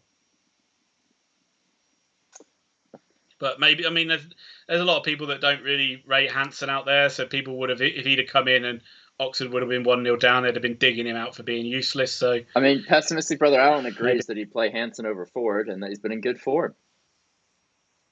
I think, again, this isn't, Anthony Ford is another guy that has been a victim of being able to play in a lot of different positions. So he's been shoveled around all over the place this season and has not really had a chance to play many games in where he would like to play, which is right wing. As saying that, Oxford come forward with Long, and he's done well. He's got a chance to get a cross in. It's a good ball. Oh, my God. A defender 6 yards out has to stop it because it was going to Winnell at the back post. And rather than it going into the bottom corner of the net, it goes straight into the goalkeeper's hands. Oxford nearly got lucky there, but it was good play by Sam Long. Good cross, really good cross, actually. Shame there was no player attacking the middle of the goal there. They were both kind of one at the back post, one at the near post. Though he's not had a chance, and Hansen's not had a chance to play in midfield, central midfield either. So you haven't seen the best of them because they haven't been allowed to play in the positions they're good at. To me, I think Sykes is as an attacking midfield player. It's no surprise you've seen the best out of him when you've started playing him. He's playing him on the wing every other game. Even when he gets a bit of form, he's like, "Oh, we'll play as a left winger today," which is just, it's really rare you find attacking center midfielders that are also good wingers. Like, they're just not the same position at all. It requires a totally different skill set. Right, Gillingham again caused trouble getting down the sides, come to the edge of the box, and Oxford getting back, crowding them out. But actually, to be fair, they played some all right football in this half. Gillingham, to be fair to them, they played a lot more football in the second half than they did in the first. Effective with what they do. Players making, it's just like players make simple runs and players do the simple things, do the basics right. And it creates chances for them. People get in space. People get down the sides. People get balls into the box. It's football's not a complicated game, is it? It's like that's what Gillingham are doing the basics well. So right now Gillingham are winning, and it sounds like they deserve to be winning. And to be fair to them, that's very annoying. Could be 2-0 or no block. Could be. Chance still with Gillingham in the box. Oxford trying to, and it is 2-0. 2-0 now to Gillingham. It was coming. Again, a ball not cleared, and Gillingham have kept the ball alive. They got the ball out wide. Again, I'd come back, do the basics properly. A guy gets space out wide in the box to cross. He smashes it low. There's a guy running in the middle of the goal. He's unmarked, and he's got a tap in. It's pretty simple, but it's fucking effective. And Oxford haven't been able to deal with it, and they've struggled all afternoon. They'll moan. Well, no, they shouldn't have any. They got no way to moan about that one. No way at all. That's just. Again, it's just Gillingham did well to keep it alive. Oxford didn't mark the guy running in from the penalty area, and he had a tap in. And again, flipping it round the other side. There's numerous chances we have chances to get the ball into the box, like with that long chance before, and our striker's not making that run in the middle. He's making it to the near post or the far post where the ball wasn't. So, looks like this one's going to be heading for a loss now, doesn't it? I don't see any way back in this for Oxford, unfortunately. And we'll be talking about on our review video another false dawn for the season. It has been so up and down with Oxford this season. 1 minute they're making the playoffs, the next minute they're not. The next minute they're making the playoffs, the next minute they're not. Yeah. It's rough. Yeah, and it's a free kick. It's a throw into Oxford deep in the Gillingham. But I think Gillingham, if Gillingham, I think they're more than happy to just give Oxford all the corners and all the free kicks that they want. I think they'll back themselves to defend that all day long. Right, chance. 2-1! Great finish. Great finish. I think that is that. Has Whittle had a haircut? Right, I'm going mad here. Right, stop the press. Sam Winnell has scored a good goal to get it back to 2-1 there. He did get space on the edge of the box, and he hit a low shot, which for once wasn't blocked by the Gillingham defenders, went through everybody into the bottom corner. He has had a haircut, and that's why I didn't recognise him. He's now sporting, Thomas, a green mohawk. No, he's not really. I just wanted you to. I am engaged. You're trying to describe a goal. You look like you're just chatting with friends on your phone instead of being locked in this intense world of Oxford United. Right. So tell me about the goal. I just did. Right. Oxford. Good work by Winnell when he was found. He got a bit of space on the edge of the box, and he just hit a low drive, which, as I said, for once Gillingham didn't get a body in the way of it, and it went into the bottom corner. And now, as bad as it was to go 2-1 down, Oxford do get the reaction, and now you have got, hopefully, the bit of momentum to swing our way. Although you'd like us to get this equaliser sooner. What do we have, about 10 minutes left of this game? Probably with extra time, more like 20. Good point. They play the obligatory 5 minutes of injury substitute. So Oxford, with a draw, go above Charlton and are just outside the playoffs. With a win, they overtake Pompey, don't they? Is it overtake or equal? I don't know if I'm not sure if they overtake them with a draw. I thought they needed to win to go above. That's what I'm saying. A draw gets them over Charlton. A draw gets them over Charlton. Sorry, I didn't misheard you. A draw, I believe so. A win by 2 goals gets them equal with Pompey, and by 3 goals it puts them above them if we're using goal difference as the barometer. Really? They got a better goal difference. 14, Oxford United 12. Oh, well, that'll be 13 now, won't it? Because we've got a goal back. Yes. Oxford had a plus 14 goal difference. Okay. So all they need to do is win, and they'll go. So, yeah, as I said before the game, Oxford needed to just half a goal nil. Would have. Of course. Them. 2.5 to 2. 2.5 to 2. Will get us up there now. You can tell the players have got their tails up. You can tell they've got the drive, but I'm hoping they don't enter that. I hope they just remain a bit calm. There's still plenty of time to get the goals back in this one, and even go on and win it. There's still time.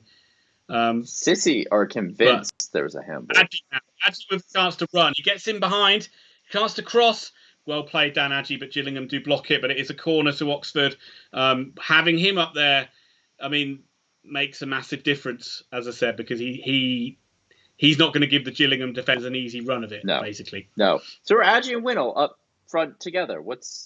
Or is that Adji on the wing? I think Adji replaced Depot. I think Winnell replaced Ford. Wow. Right, corner to Oxford. It's played in there. Can Lee keep this alive? He can't. Gillingham win the header, but and then that's the worst of Dan Adji. Bouncing ball on the edge of the box. He tries the spectacular volley. Does not get it. Yeah. Does that mean there are 3 strikers on the pitch in Adji, Winnell, and Taylor? I mean, this has got to be the first time this season that Carl's allowed more than 1 striker to be on the pitch at the same time. Yeah. Usually it only happens when we're desperate. They are desperate, but that's an actual good set us up. Like, throw caution to the wind when you need to win, right? I think it's a tactic Oxford you should use 100%. More often. 100%. Especially again, you can justify playing more direct when you've got Adji up there, or even Winnell, because he's better at holding the ball up than Taylor. You can justify with those guys up there because you've got target men, and Adji's so good at just being awkward and keeping hold of the ball and bringing everybody else into play. Like here, they have to foul him. No, and then he wriggles off the foul and he's running through. And again, a guy comes to foul him, doesn't get it. Adji into the penalty area. Again, a chance to cross, but his final pass just isn't good enough. Everything up to that was brilliant by Dan Adji. Probably should have gone down and won the free kick in hindsight now, but he's being a bloody nuisance. And every time he gets the ball, you don't know whether it's going to be a good bit of play or whether he's going to blast one into the car park. But Winnell down wide, chance for Oxford to get another cross in. Good cross in, but straight down the keeper's throat, and he catches it, falls to the ground, and Gillingham can breathe a sigh of relief. I think City have an apartment building in Chelsea's half. They're all over him, but Chelsea looks so composed at the back. Jesus. Yeah, this is the way we felt the game was going to go. We are savants. Exactly. We did. I think I actually said it will be 1-0 Chelsea. I think I probably said 2-1 knowing me in that case. I think you did go for goals just because you wanted it to be an exciting game. 4-3 or something rogue. 4-2 I think I went. It'll be... Oh. I think you did. I mean, just because you want it to be an exciting game. But Kai Havertz is on in this game now. But Ian, quick, keep talking about the Gillingham Oxford game. There are things happening. There are things happening. Oxford have it. Played backwards though. Hopefully, let's see they can start another attack through Elliot Moore of all people. Gillingham are very narrow now, almost letting Oxford have the width. But good cross in. The keeper looked like he might have dropped that then, but he managed to catch it on a second rebound. But Oxford still probing, creating chances. You can't ask for more from them at this stage. They gave themselves a mountain to climb, but they're not giving up. Put it that way. They're giving it a go. And they shouldn't give up. No, they shouldn't. And say it's still it's a if long. This ends, it's a long 10 minutes. 2-1 with Oxford, battering down the door to end the game. How do you feel about the game and the season in general? Mixed. Total mixed bag. Because just want to see Gillingham coming forward again. I just want to see how dangerous this is going to be. Just do the simple things well. I think Oxford were too reactionary again. Too reactionary in this game. Like it didn't go out and try and take the game to Gillingham enough. Had to do it when they were already chasing the game. When you would expect when they were forced into getting it, basically. Yeah. So that's and ultimately frustrating because it's Gillingham have got their strengths through the way they're organised and the way they set up, and everybody plays to that style. Is it a style that should be outplaying Oxford? Probably not. To the way they have done at times in this game. Everybody on the chat, there's 23 of you. Firstly, please smash the like button if you're enjoying this. Sign up on Patreon, but let us know what you think of this game. Tell us what you guys want to hear. Are you enjoying this? Do you think Oxford can win? Obviously, everyone's on the edge of their seats, hoping Oxford can get a second goal, maybe a third to send you all home really happy. But what do you think of the game right now? Are you happy? Are you sad? Right, Adji does brilliantly again, nicking the ball, and he's got a chance to cross it. And Taylor just can't get it out of his feet. Interesting choice from Adji again. Probably did the unconventional when he could have driven it forward a bit more. He chose to cross, and it was one of those ones where a defender missed it. Taylor just got a toe on it, but then just couldn't keep it going. Atkinson marauding forward now. And Oxford are certainly in the ascendancy once again. Brannigan driving forward, got Long in loads of space out wide. Chance for Brannigan, if he wants to cross it, but he's choosing to be a bit more patient, which might be the right choice. Probably is. Taylor to Adji. Taylor again. The 1-2 doesn't work, and Gillingham play it back to the keeper. It's pumped forward, but Oxford will get that ball back. Feels like they're just giving it away 90% of the time in this game. Oh yeah, they've gone really narrow. Basically, really just allowing Oxford to have the width if they want it, and just back in themselves to defend balls that come into the box. Speaking of one in there and the goal! Go the boys! What an unbelievable comeback! I've gone lightheaded. I'm sorry. I've gone a bit dizzy there, shouting goal. A long speculative ball into the box that was just hoisted high to the back post. Who comes in at the back post, Thomas? Mr. Oxford United himself. Josh Ruffles. I'm going to see this again before I make a bold claim, because I think it was Shammy Long. It was Sham Long. Unbelievable scenes. Sam Long with the header. Right. Great run. I mean, that cross had... Sam Long's made that into a good cross.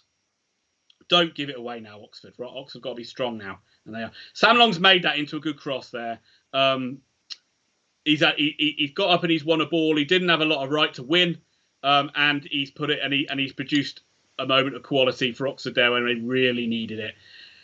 Wow, who saw that? I mean, I didn't give Oxford a hope of that when they were 2-0 down. So fantastic comeback. What can we do now with? Who knows how much injury time they're going to play, but you'd say at least 7 or 8 minutes left in this game. Can this be a win, Ian? Could this end up being an Oxford United win? Could this define the season? Well, yes. I'll get to your point. I will answer it. You're all good. I'm being stupid right now. Oxford are coming forward again. Look, from where they were, right, ball to Adji. He's causing himself... chance to shoot for Adji, hits the defender and rolls wide, and Oxford have got to charge that down to keep the pressure on. Gillingham, go on, get pressure him.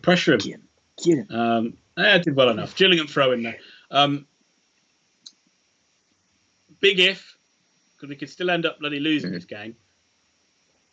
If Oxford won this game 3-2, what a massive shot in the arm for fucking Yeah. confidence. That will do. Team going forward into these final 4 100%. games. How demoralised the rest of the league, well, the rest of the playoff pack will be to see Oxford 2-0 down. They thought they'd blown a big chance to see them come back and win it.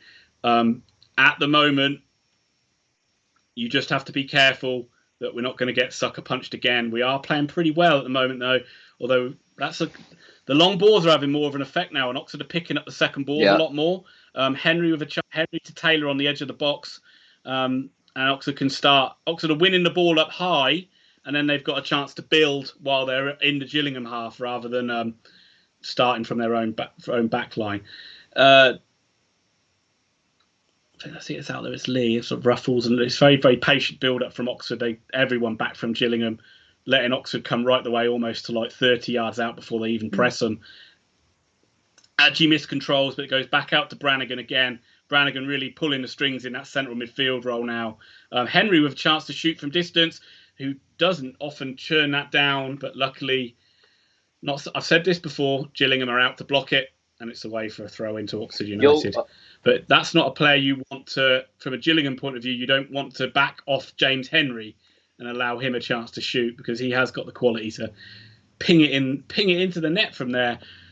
You will love this. Your brother, right as that goal was going in, was saying they weren't creating anything. And then he's literally just been like, right when I said they weren't creating anything. PJ Simpson. Well, I kind of, it was right when I said it for like the Gillingham equaliser, the Gillingham second. I was like saying how Oxford need to like getting away with it a bit, and then they scored. But yeah, that really, I mean, it was a goal to me, it felt like a goal out of nothing. It's a goal we don't normally score. Usually from our crosses, the ball has to be pretty pinpoint. This felt very like looped in aimlessly to no one almost, and Long's, as I said before, Long's turned it into a quality cross.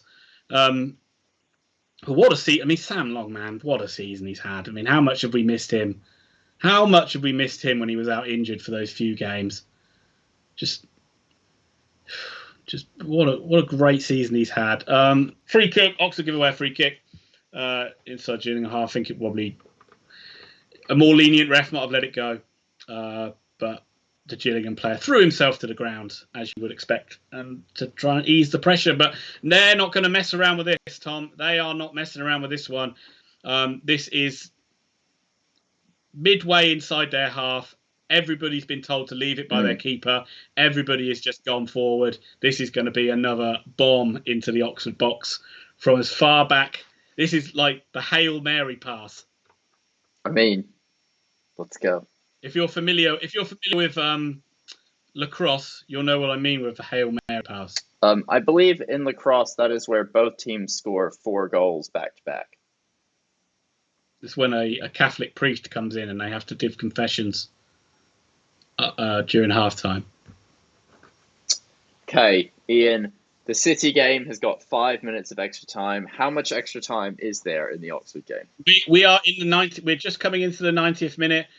Huge ball played in. I think that is Rob Atkinson, who has done probably the best bit of defensive work he's done all game there, by winning a header up against 2 people and Oxford clear it. But it's gone up to Taylor, and unfortunately Taylor has fouled their defender on the halfway line. So it's going to be same again, I'm afraid.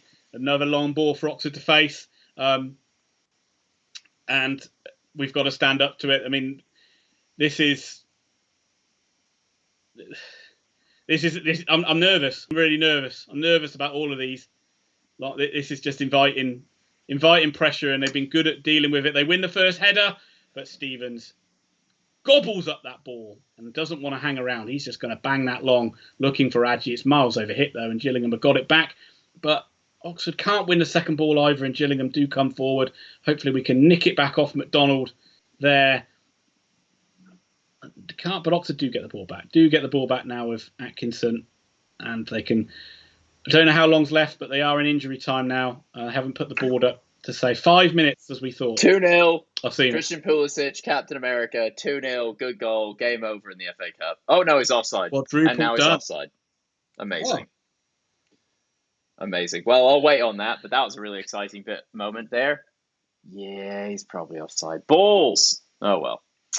That game's still going on. Ian, sorry, back to the most exciting game, Oxford. Yeah. So again, it's Oxford not being able to get their foot on the ball very much, and it's Gillingham who've won a throw in, and what's going to happen. Jackson's just going to lob this in. Short ball. Yeah. Not even a thought in their head all game to ever do a short. Not even a thought of mixing it up. As I say that, he throws it relatively short down the line, and he's got it back in space. He had a chance to cross there, and he didn't. He dwelled on it, and Oxford have won the ball back. That was poor play by Jackson, really. It's probably why they don't deviate from the plan too often. But all Oxford could do again is lump it forward. Adji, no free kick given. It's back with Steve. It's gone scrappy, really scrappy. Oxford aren't. Finally now Atkinson brings the ball out, and Oxford might start an actual attack, because they were just trying to smash it in behind. And again, here's a smash in behind. I just don't think that, but it's turned into a good ball. I've got to give him credit. Long again's turned that into a good ball from Brannigan, and Oxford have got it up high with Taylor. It's over the halfway line, and Atkinson can run forward now. What pass can he pick? He's picked a decent pass. Gillingham struggle with clearing it, but I think it's going to go behind for a goal kick. He hasn't. It's gone behind for a corner to Oxford. Game. A little bit too intricate there, but it nearly worked. But it wasn't. Players kind of not on the same wavelength, but it did end up being this corner. You're excited, but you're also worried about being sucker punched here. Decent ball in. Great head. What a header that is. Atkinson was there, ready to head that in, and the defenders just got up in front of him and nodded it away. That is very, very good bit of defending there. Another chance for Oxford to get the ball in. That's a good ball. And it's in! It's Sam Long again! Unbelievable. What the freaking hell? 3-2, baby! Wow. Unbelievable scenes. Again, Brannigan, I think, with a ball. It's a very good ball whipped at pace, and it's Sam Long who's turned it into a cracking ball again. It's Sam Long who's turned it into a great ball in from Brannigan. He's made that run in at the back post. He's got, this time it's not with his head, it's with his foot, and he's guided it in past the keeper. It is Oxford who get that third goal. He's stolen ahead of their left back there, and out of nowhere, seemingly being nowhere in this game, Oxford hit back in the final 20-odd minutes, and we look like we're going to win it 3-2 now. Wow, this is shades of what we did against Shrewsbury last season. And let's say, in the playoffs now, Oxford United, in the playoffs. I can't wait to do the post-match now. You're going to be buzzing. Really quickly, we have to jump off the minute this game ends, so please don't be sad when we disappear. Feel free to super chat us before we go, though. I'm sorry. This is like an American football play from Gillingham, how they're lining up. Everybody on the halfway line, ready to just sprint forward as quick as they can, because they are just going to smash this forward from their goalkeeper. It's exactly what they do. It goes a bit wide. It's flicked on, but Oxford can clear it, and they do clear it, and hopefully Adji could just get forward now to the corner flag. He is not fouled. Gillingham bring it forward again, but it runs all the way through to Jack Stevens, who can keep it at his feet and wait for a Gillingham player to run in before picking it up. And that has taken a good 20, 30 seconds out of this game. Smack it forward, Stevens. It's not over yet, Oxford let's fans. hopefully it's not over yet. We've still got about a minute to go, maybe two. They might. Who knows what he's going to add on with this goal going in at the end? But Stevens does what he needed to do, just banged it long. But Gillingham come forward again. Bit of head tennis. Can Oxford win this in midfield? Nope. Gillingham do. All they do is bang it forward. Rob Atkinson, calm as you like, heads it back to Jack Stevens, and it's same again. Jack Stevens just taking a touch, picks it up now. 54 minutes, 54 seconds of injury time. So you're hoping that when this is cleared, it's going to be over, but I have a suspicion we've got another minute here. It is because there was a goal. Close to being over. Oxford fans going nuts in the chat. Thank you all for being here with us. This is fantastic. Come on. Winner won a header and did well. Elliot Lee did a header, blocking Gillingham from clearing their lines, putting pressure on again, just keeping it in their half. People running in for challenges now. Really well. Good play by all the forward players there for keeping the pressure on. not letting Gillingham get their foot on the ball and launch it forward. And it's actually Oxford who play it up and under into the Gillingham box. Taylor with a little foul there, and Gillingham have one final. Taylor's going to get booked. He literally just ran up to the ball and kicked it away. Of course he did. When the goalie was going to take a long kick. So Taylor's going to get booked. Not disappointed by that booking. That might have wasted a few more seconds, but this is going to be another Hail Mary from their keeper. All the way from his own half, he just punts it long. Gillingham player rises. Oxford are going to have to defend one more corner. This is tough. It was the ball. It was a good header, I think. One. I'm going to say. I'm not sure who won the header, but he leapt really well and got in behind. But no! Oh no! It's subs. Subs. Is he bringing any sub? Is he going to bring subs on now? Is he bothering? It's risky. Hansen coming on, and Goran coming on as well. Risky, isn't it? Risky to do that at a corner, they say. This is such a tense moment now. 6th place.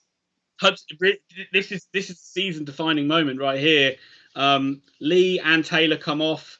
Hansen and Goran come on. Oxford have got one last corner you expect to defend here. They need to be frigging resolute. Pick up your men. Watch the runners. Gillingham's goalkeeper is up in the box here. Ball into the box. It's a good corner, and it hits. It hits the Gillingham player and goes for a goal kick. Come on, you yellows. That has to be Call 7 it, minutes ref. now. No one cares. Call it. Call it. He's called it? He's called it. Is that it? He's called it. Oxford win! 3-2. Thank you. Sensational victory there. Ian. Wow. All lead I us can out. say is Just wow. lead us out this one. You're in charge. Okay. Right. What a fantastic comeback. We didn't see it coming. It's a superb comeback. Goal within the last 15 minutes of this game from Winnell and 2 from Sam Long. Ever the hero, Sam Long, have turned this game on its head for Oxford. Shades of Shrewsbury Town away last season when it was a 2-0 come from behind 3-2 win, which got us into the playoffs. It's done the same again here today. We've got 4 games to go now for ultimately winnable games. This on paper was the hardest game we had left. Doesn't mean we're going to win them, but my God, after 3 victories, Carl Robinson and those boys have given us some hope, and they've done all they could do was get back. All they could do was win these games, and all they've done is win them and get back into the playoff mix.